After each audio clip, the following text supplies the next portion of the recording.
menjelang subuh di perumahan Gri Ahmad Dahlan.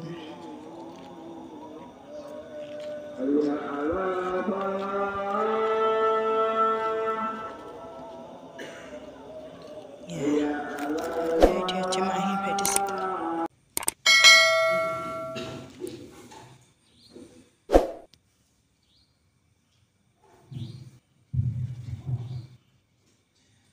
Bismillahirrahmanirrahim. Assalamualaikum warahmatullahi wabarakatuh. Waalaikumsalam warahmatullahi wabarakatuh. Sebelum memulai kajian, monggo bapak-bapak, ibu-ibu kita membaca Al-Quran terlebih dahulu. Apa yang kita hafal nanti kita baca. Nanti insya Allah akan membaca Quran surah, diawali dengan Quran surah Al-Fatihah. Setelah itu Quran surah Al-Baqarah ayat 1 sampai 5. Ayat kursi 3 ayat terakhir Quran surah Al-Baqarah. Setelah itu 3 kul, baru nanti insya Allah kita kajian bersama-sama. Maka ya monggo sarang-sarang kita mulai dengan membaca ta'awud dan Al-Fatihah bersama-sama setunggal kali 3. A'udzu billahi minasy syaithanir rajim. Bismillahirrahmanirrahim. Alhamdulillahi Rabbil Alamin, Ar-Rahmanir Rahim, Maliki Yawmiddin, Iyyaka na'budu wa iyyaka nasta'in, Ihdinas siratal mustaqim, Siratal ladzina an'amta 'alaihim ghairil maghdubi 'alaihim waladdallin. Amin. Bismillahirrahmanirrahim. Qawli amma ba'd. Alhamdulillah. Sehat standar Bapak Ibu. Alhamdulillahirabbil alamin. Maha bijaksana Allah yang telah menciptakan dunia dan seisinya dengan lantaran ilmunya yang begitu sempurna, dan sungguh naif apabila kita selaku hamba tak pernah mensyukurinya. Maka dari itu mari kita panjatkan puja dan puji, mari kita panjatkan syukur kepada Sang Ilahi Rabbi Allah Azza wa Jalla yang telah melimpahkan nikmatnya kepada kita semua, sehingga dilangkahkan kaki kita, digerakkan hati kita untuk senantiasa bisa memakmurkan masjid-masjid Allah. Maka dari itu mari kita syukuri nikmat yang Allah berikan ini dengan bersama-sama melafazkan hamdalah. Alhamdulillahirabbil alamin. Salawat bertandaikan salam semoga tetap tercurah limpahkan kepada Nabi Muhammad sallallahu alaihi wasallam. Beliau adalah intan permata bagi lautan, lubuk akar lautan budi, ke bukit beliau daki, ke lembah beliau turuni, bercucuran keringat, berhujankan anak panah demi menegakkan kalimat la ilaha illallah. Semoga kita semua mendapatkan syafaat beliau di umur akhir nanti. Amin Allahumma amin. Bapak Ibu yang insyaallah dirahmati Allah Subhanahu wa taala. Satu tentang konsep rumus kehidupan yang biasanya kita sampaikan. Sebelumnya Pak Apunten Bapak Ibu, tepangaken dalam asmanipun Muhammad Lutfi Afandi, biasa dipanggil Lutfi Bapak Ibu. Saya asli dari Widoro. Sekarang kegiatan di Masjid Raya Al-Falah Sragen. Ngertos ya Pak Bu? Alhamdulillah. Saya di sini kemarin diambilkan rumah sama Pak Kus, Pak Ketua Takmir, nomor 10 sama 11 ini. Tapi sampai sekarang belum diproses. Sama Pak Kus saking muter ya, kegiatannya saking riwet gitu, jadi belum diproses dan lain sebagainya. Ya, alhamdulillah, masya Allah luar biasa. Baru ini berapa kakak Pak RT? Baru berapa kakak ini? 16 kakak. Alhamdulillah masjidnya sudah langsung digunakan. Ini semoga yang bangun masjid mendapatkan amal jariah daripada pembangunan ini. Amin. Insyaallah juga sudah ada soundnya. Kemarin terakhir saya belum ada soundnya. Ini sudah ada soundnya luar biasa. Alhamdulillah. sedikit satu tentang konsep kehidupan yang biasanya rumus kehidupan yang biasanya kita sampaikan di teman-teman Masjid Raya Al-Falah adalah seperti ini Bapak Ibu. Kenapa kok kita harus ke masjid? Salah satunya adalah satu konsep, satu rumus ini Bapak. Jadi kalau di dalam rumus kimia itu ada yang mengatakan seperti ini, F1 sama dengan F2, atau bahasanya gaya gerak sama dengan gaya dorong. Kalau pengen sesuatu itu digerakkan ya harus didorong. Seberapa kuat gaya gerak tersebut adalah seberapa kuat gaya dorongnya. Maka kalau dirumus di dalam Al-Quran sama Bapak Ibu, tapi konsepnya demikian. Rezeki itu berbanding lurus dengan ibadah yang kita laksanakan. Jadi rezeki sama dengan ibadah. Rezeki yang Allah titipkan itu berbanding lurus dengan ibadah yang kita laksanakan. Semakin banyak ibadah yang kita laksanakan, semakin banyak pula rezeki yang Allah akan titipkan kepada kita. Itu sudah paten satu. Contoh, ada di dalam Quran surah Ad-Dariyat, barangkali ibu-ibu atau bapak-bapak yang bawa Al-Quran, ini kita mau belajar bersama. Quran surah Ad-Dariyat itu surah yang ke-52 kan ya, sudah. Quran surah Ad-Dariyat 51 ayatnya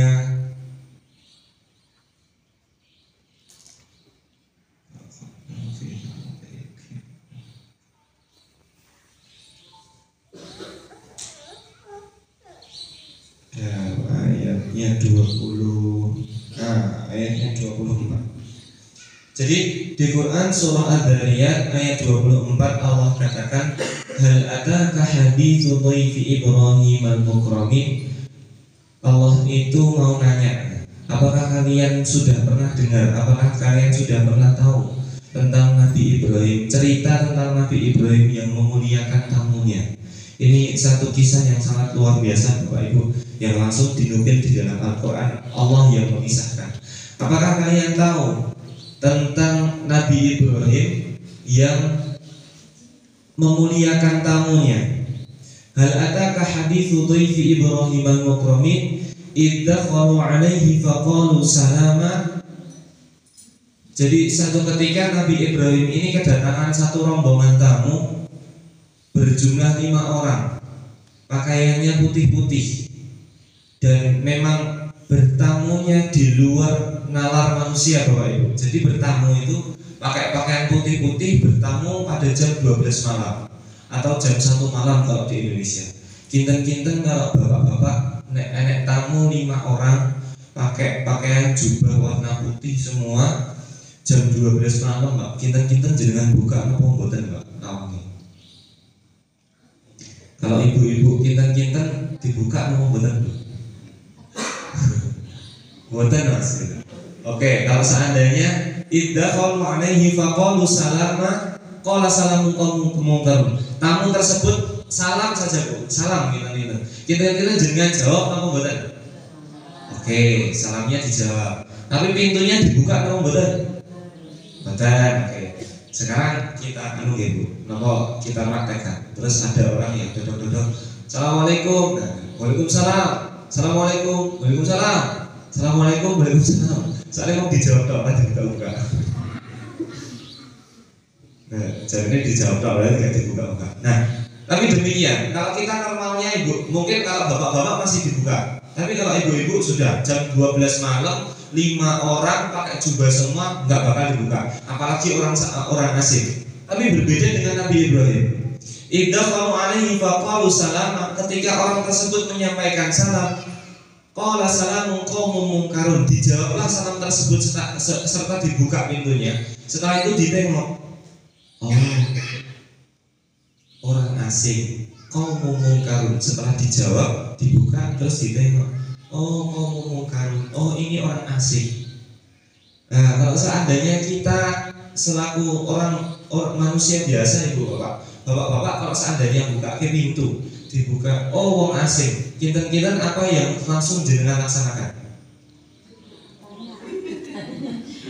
Ditanya dulu nggih. Normalnya ditanya dulu. Bapak dari mana? Mau ngapain? Terus apa mulai? Dari institusi mana, lembaga mana, ada kegiatan apa kok kesini dan lain sebagainya. Pasti ditanya terlebih dahulu. Itu sudah pasti. Tapi berbeda dengan Nabi Ibrahim. Apa yang dilaksanakan Nabi Ibrahim, Pak? Jadi Nabi Ibrahim itu ketika nonton Waalaikumsalam, oh orang asing. Yang di dalam benak beliau adalah ini orang asing, perjalanan dari jauh. Orang tidak perjalanan dari jauh pasti badannya capek.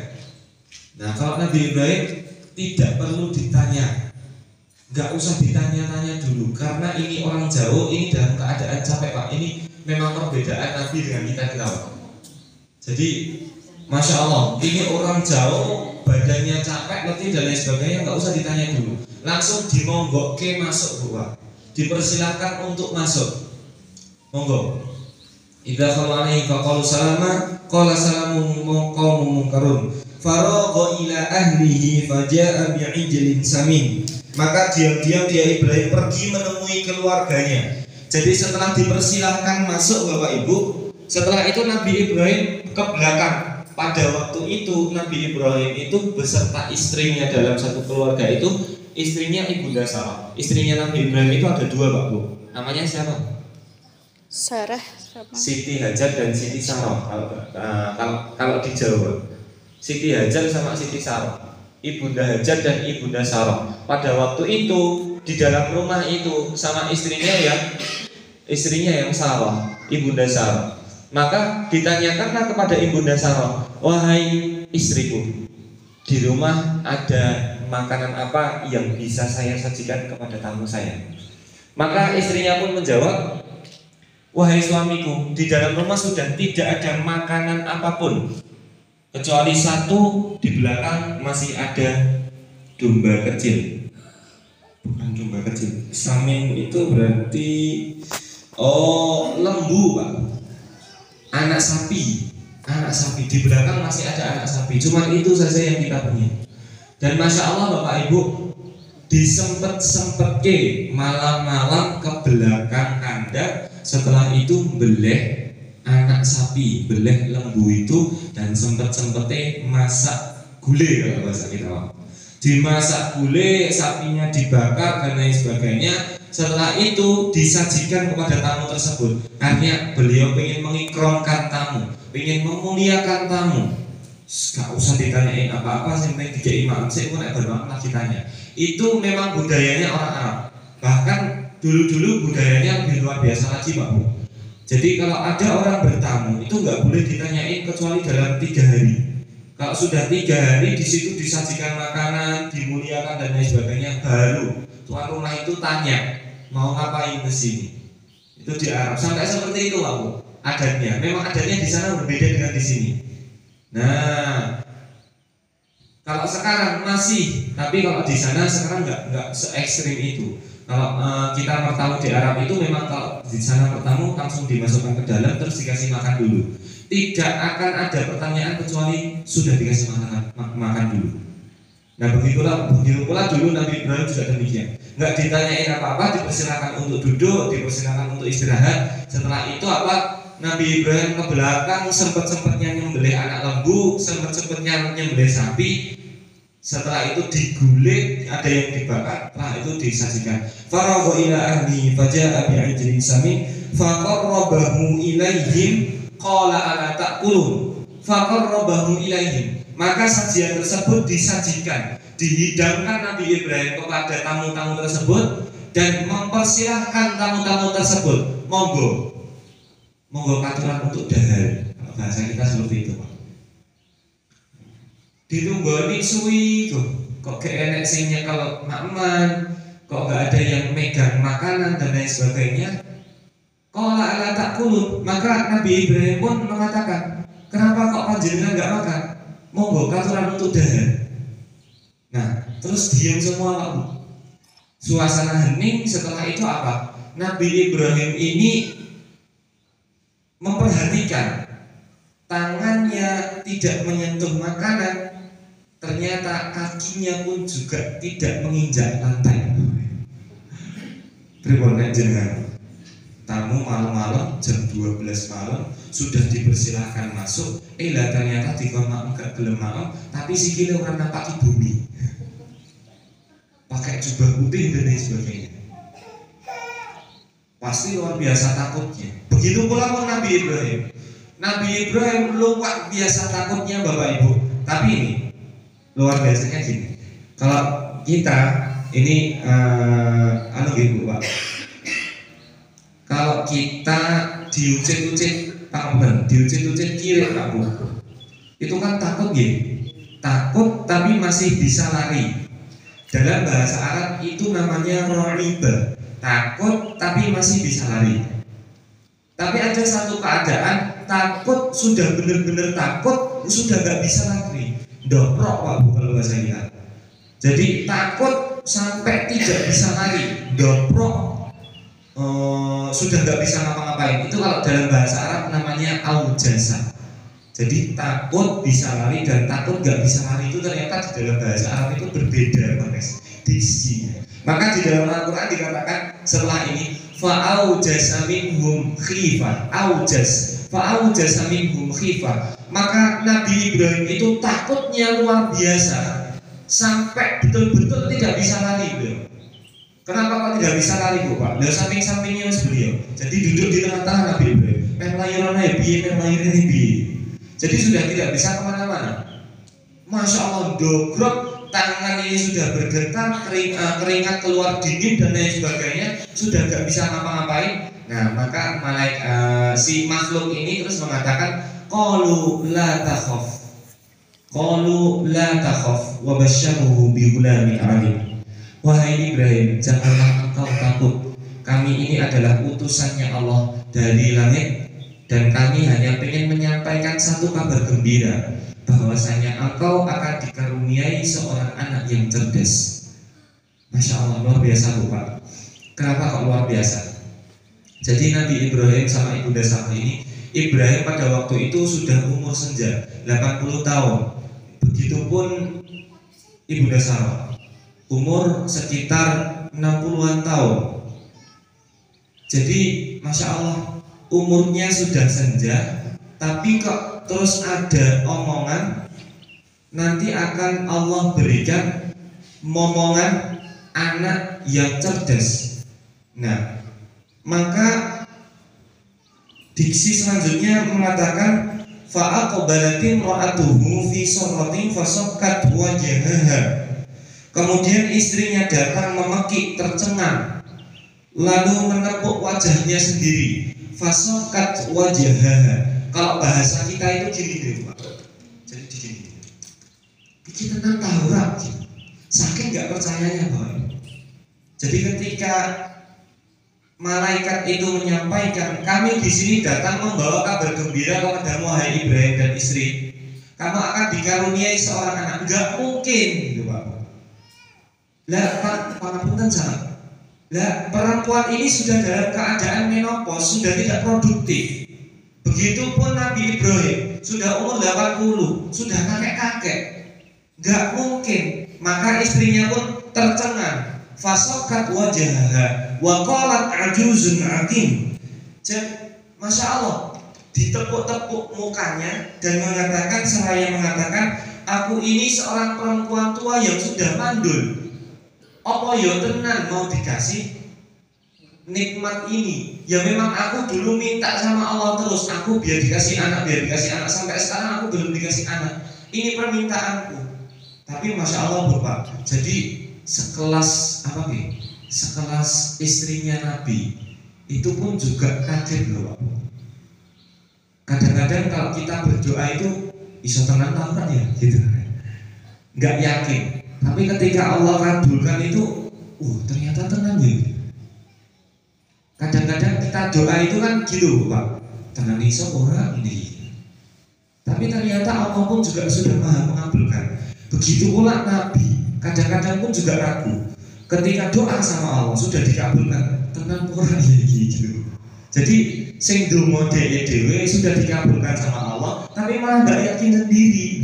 Sekelasnya istrinya Nabi itu juga kayak gitu ternyata. Maka fasakat wajahha wa qalat ajuzun akim. Tenang tahu rak, aku ini adalah seorang perempuan yang mandul. Qalu kadzalika qala rabbuki innahu wal hakimul alim. Mereka berkata, demikianlah Tuhanmu yang Tuhanmu berfirman, sungguh dialah yang maha bijaksana dan maha mengetahui. Masya Allah Bapak Ibu. Ternyata apa? Demikian keadaan Nabi Ibrahim beserta istrinya. Jenengan kalau seandainya mendoakan anak-anaknya, biasanya didoakan apa Bapak Ibu? Biar anaknya sehat. Oke, selain itu soleh, selain itu pinter. Nah ini satu poin, sehat, soleh, pinter. Biar anak kita pinter, biar anak kita soleh. Tapi Nabi Ibrahim gak usah doa seperti itu Bapak Ibu.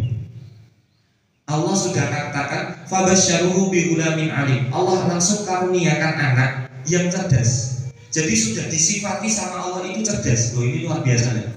Kenapa kok demikian? Karena ini kalau kita tarik benang merahnya Bapak Ibu, apa sih yang dilakukan Nabi Ibrahim sampai Nabi Ibrahim diberikan anak yang cerdas, diberikan karunia yang sangat luar biasa. Tidak hanya sekedar anak. Anak itu sudah sesuatu yang spesial dan istimewa. Karena keadaan beliau itu tidak mampu untuk mengandung, sudah tidak produktif dan mandul, tapi ternyata Allah berikan anak, dan tidak hanya sekedar anak saja, tapi anak yang cerdas. Ini luar biasanya Bapak Ibu. Kenapa Pak demikian? Karena Nabi Ibrahim mengamalkan tadi, maka yu'minu billahi wal yawmil akhir falyukrim dhaifahu. Barang siapa yang beriman kepada Allah dan hari akhir, maka hendaknya ia memuliakan tamunya. Jadi memuliakan tamu ini nopo disejajarkan dengan beriman kepada Allah dan beriman pada hari akhir. Atau kalau bahasa kita, kalau kamu beriman sama Allah, kalau kamu beriman pada hari akhir, maka kamu harus memuliakan tamu. Kalau kamu nggak memuliakan tamu, berarti kamu tidak beriman kepada Allah dan hari akhir. Sampai seperti itu Pak. Nah, setelah itu apa? Maka memuliakan tamu ini adalah ibadah yang sangat luar biasa kepada Allah. Ketika Nabi Ibrahim melaksanakan suatu ibadah yang sangat luar biasa di luar nalar manusia, kalau kita nggak dibuka, Nabi Ibrahim dibuka. Kalau kita ditanyain, Nabi Ibrahim nggak ditanyain. Langsung disajikan pula sesuatu sajian yang sangat luar biasa, sangat spesial untuk memuliakan tamu tersebut. Maka akhirnya terus Allah memberikan kabar gembira. Ini sudah inline Bapak Ibu. Inline, ketika ibadah dilaksanakan dengan luar biasa, maka Allah pun juga akan memberikan keutamaan, memberikan rizki, memberikan hadiah yang sangat luar biasa. Nah, maka Bapak Ibu, kalau seandainya Allah jenengan pengen Allah upgrade rezeki panjenengan, berarti kita harus mengupgrade juga ibadah kita kepada Allah. Semakin banyak ibadah yang kita laksanakan, semakin banyak pula rizki yang Allah titipkan kepada kita. Ini bukan sesuatu yang luar biasa. Ini memang sudah rumusnya demikian. Setidaknya kalau seandainya jenengan sudah ibadah, kok rezeki, kok gaji, kok uangnya belum bertambah, setidaknya ketenangan itu sudah hadir di dalam hati panjenengan. Ketenangan itu pun juga rezeki Bapak Ibu. Nah, mungkin demikian yang bisa Lutfi sampaikan. Semoga yang sedikit ini bisa bermanfaat untuk ibu-ibu, bapak-bapak semuanya. Wabillahi taufiq wal hidayah. Irian Cendrawasih, cukup sekian dan terima kasih. Ayo papan bunga seranggi, kapan-kapan kita sambung lagi. Bisa warek memotong duri, mohon pamit undur diri. Insyaallah. Alhamdulillahirabbil alamin. Subhanakallahumma wa bihamdika asyhadu an la ilaha illa anta astaghfiruka wa atubu ilaik. Dari kami cukup sekian. Wassalamualaikum warahmatullahi wabarakatuh. Waalaikumsalam warahmatullahi wabarakatuh.